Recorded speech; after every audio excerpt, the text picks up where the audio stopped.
मौके की नजाकत। वजीर बख्तियार ने सूदखोर जाफर को सबसे पहले और बड़े सम्मान से बुलाकर अपनी बात रखने का मौका दिया। सूदखोर ने उसे बताया कि नायस कुम्हार को आज सुबह तक कर्ज अदा करना था, मगर उसने अभी तक कुछ नहीं किया। पूरी दास्तान सुनने के बाद वजीर ने अमीर के चेहरे की ओर देखा।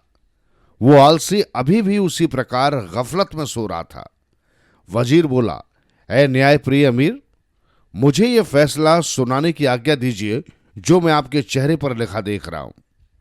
फिर वो नायस कुम्हार की तरफ पलटा।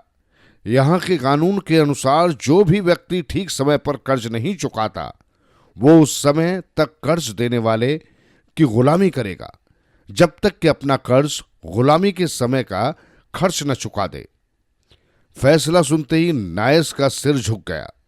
भय और आशंका से उसे कांपने पर विवश कर दिया। यह अन्यायपूर्ण फैसला सुनकर लोगों के हलक से ठंडी सांस निकली। अपने चेहरे के भावों को छिपाने के लिए उन्होंने चेहरे घुमा लिए। कुम्हार की लड़की की हलक से सिसकियां अव्वल पड़ी। उन महीन और बारीक सिसकियों को सुनकर मुल्ला नसरुद्दीन के दिल पर घूंसा सा लगा और एक बार फिर उसने अपनी प्रतिज्ञा दोहराई, बेरहम सूदखोर, तुझे उसी तालाब में डुबोकर मारूंगा। कुछ क्षणों बाद बख्तियार पुनः ऊंची आवाज में बोला, जैसा कि आप सभी लोग जानते हैं कि हमारे अमीर बड़े ही रहमदिल और न्याय पसंद है। उनका कहना है कि कुम्हार को कर्ज चुकाने के लिए 1 घंटे की मोहलत और दी जाती है। यदि वो 1 घंटे में कर्ज नहीं चुका पाता है तो उसके साथ कानूनी कार्रवाई की जाएगी। इधर बख्तियार ये ऐलान करके चुप हुआ और उधर चापलूस दरबारी और शायर अमीर की खुशामद में गीत गाने लगे। एकाएक ही काफी शोरगुल उत्पन्न हो गया, जिसके कारण अमीर की आंखें खुल गईं और उसने सबको शांत होने का हुक्म दिया। अमीर का हुक्म होते ही वहां सन्नाटा छा गया, लेकिन यह सन्नाटा अधिक देर तक न रह सका।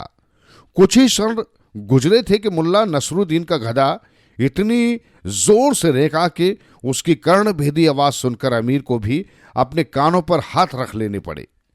गधा अपनी थुतनी को ऊपर की ओर उठाकर अपने पीले दांत चमकाता हुआ बुरी तरह देख रहा था।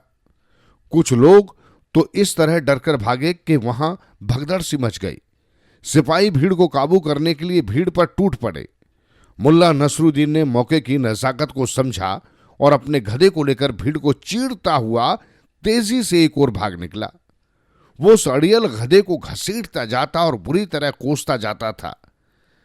अबे लानत है तुझ पर, बड़ा खुश हो रहा है आज तू। अब क्या तू दिल ही दिल में नहीं कर सकता था अमीर की तारीफ? क्या तू भी अमीर की चापलूसी के गीत गाकर उसका दरबारी बनना चाहता था? जिसने भी मुल्ला नसरुद्दीन की इस बात को सुना ठेका लगाकर हंस पड़ा।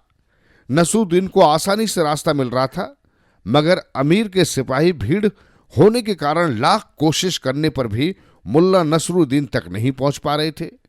मुल्ला नसरुद्दीन भीड़ से बाहर निकलते ही अपने गधे की पीठ पर सवार हुआ और एड़ लगाकर उसे सरपट दौड़ा दिया। मुल्ला नसरुद्दीन का नसीब अच्छा था जो सिपाही उस तक न पहुंच पाए, अन्यथा शांति भंग करने के जुर्म में उस पर न केवल बेहिसाब कोड़े बरसते बल्कि उसका गधा भी हमेशा के लिए उससे छीन लिया जाता।